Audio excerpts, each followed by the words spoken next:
Hello and welcome to Afternoon Tea with Karen. Today we're going to require a few pots of tea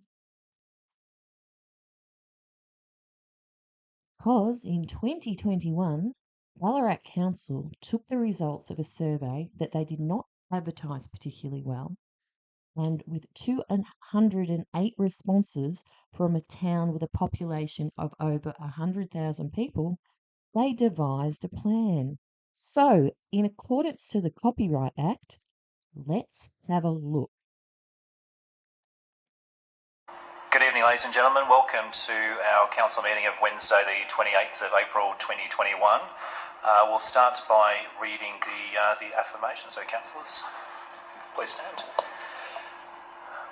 We, the councillors of the City of Ballarat, declare that we will carry out our duties in the best interest of the community through collective leadership, maintain the highest standards of good governance.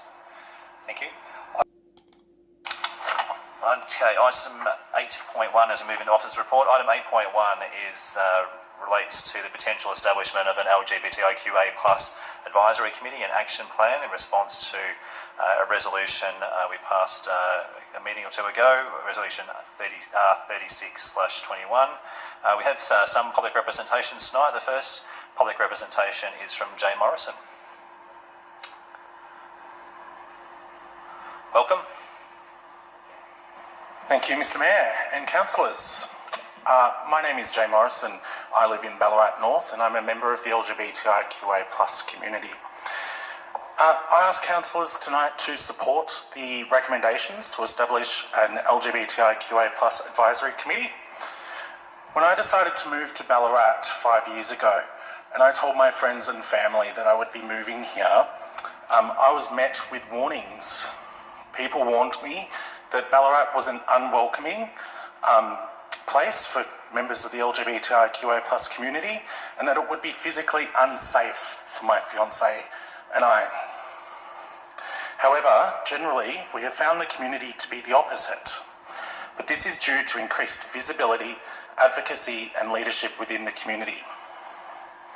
The establishment of an advisory group by council is a signal to the LGBTI community that not only are we welcome and safe in Ballarat, but our voices matter and are valued. It's an opportunity to bring residents, business owners and community organisations together to harness their wisdom on how we can be more inclusive for the LGBTI plus community. It's also a chance to showcase local events and drive tourism to Ballarat, to reactivate our streets with public events and artworks celebrating Pride, and to support our local businesses and community organisations who have been hard hit by COVID. Thank you. I'm happy to take any questions if there's any. Thank you. Does anyone have any questions for Mr. Morrison? No? Well, thank you very much for your presentation. Our next presentation is from Sean Mulcahy. Sean and Belinda Coates, in the black jacket and red top there, are both members of the Greens. They know each other already, and this plan was already established, as we read in the LGBT plus Greens Global Network launch. Both Belinda and Sean are now on the LGBTQIA plus committee in Ballarat. Welcome. Welcome, Sean. Thank you, Mr. Mayor, and thank you, councillors, and in particular, councillors, it was so lovely to see so many of you at the flag-raising event for Transgender Day of Visibility.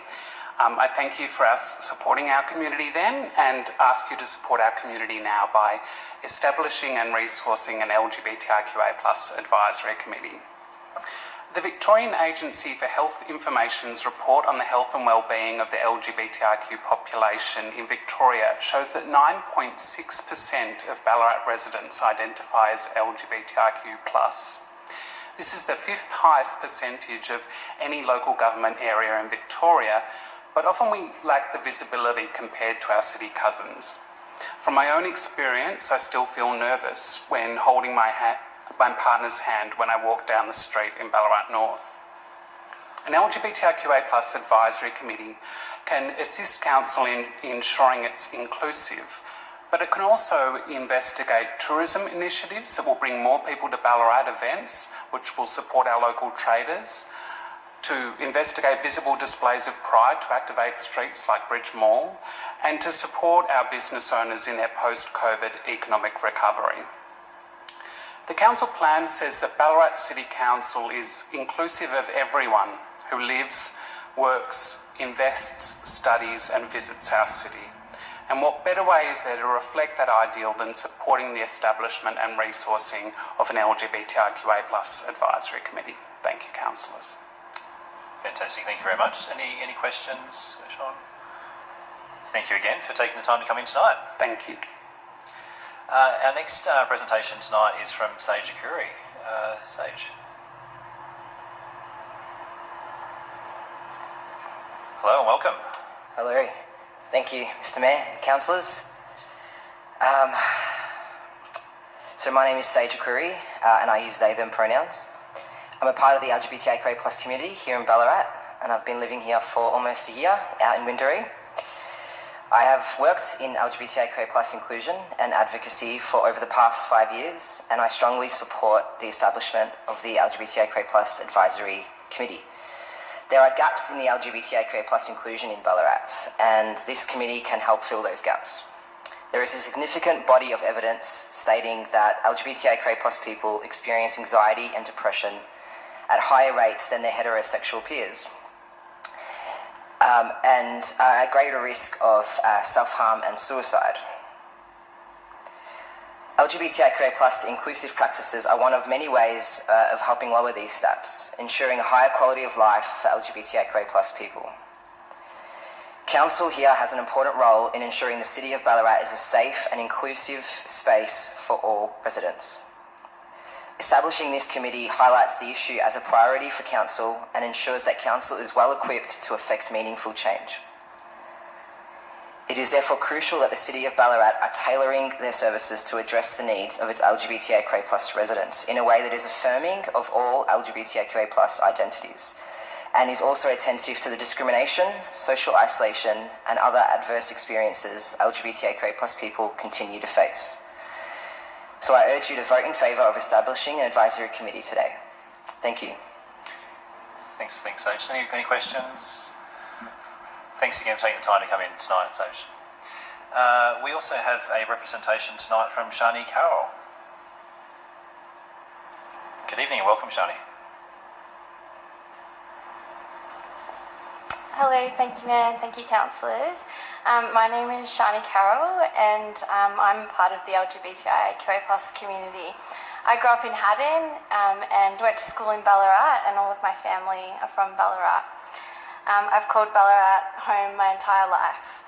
I support Ballarat City Council in establishing an LGBTIQA plus advisory committee to guide council in developing inclusive practices for all residents. I left Ballarat when I was 19 due to the lack of opportunities for me to explore my identity safely. After being able to do just that in Melbourne, I decided to move back here a year ago to create change so that other people do not have to move away because they cannot be their true selves in their hometown. It's nerve-wracking being up here. Take your time and you're doing great. An inclusive council will ensure LGBTIQA plus people in Ballarat are safe and can participate and thrive in our community. Establishing an LGBTIQA plus advisory committee will provide an opportunity for people with both lived experience and professional experience to advise the City of Ballarat on inclusive practices, not only making Ballarat an LGBTIQA plus inclusive city, but also placing the Ballarat Council as a leader of LGBTIQA plus inclusion. This leadership will ensure that many of the LGBTIQA plus residents in Ballarat can always be proud of who they are and where they live. Thank you. Thank you so much. Do you have any questions? Well done, Shani. I know it's not easy coming up and speaking to all of us here around the table, but you've done well, so thank you so much. We also have tonight a presentation from Alexander Bravo. Good evening, welcome Alexander. Thank you, Mr. Mayor and councillors. My name's Alexander Bravo. I'm the peer navigator for trans and gender diverse community health at Ballarat Community Health. I'm also a medical student with Deakin University at Ballarat Base Hospital. I'm a Ballarat resident. I'm a son, a partner, a friend, and I happen to also be a trans man. I work with the Ballarat community almost every single day. One of the most important things to myself, my family and friends, my clients, and anyone in the LGBTIQ plus community is safety. We ask ourselves, will the local medical clinic be safe, or will I have to justify my life in order to get adequate care? Will the local clothing store be safe, or will I be judged and ridiculed for my choices? Will the local school be safe for our youth, or will they be unsupported or even excluded completely?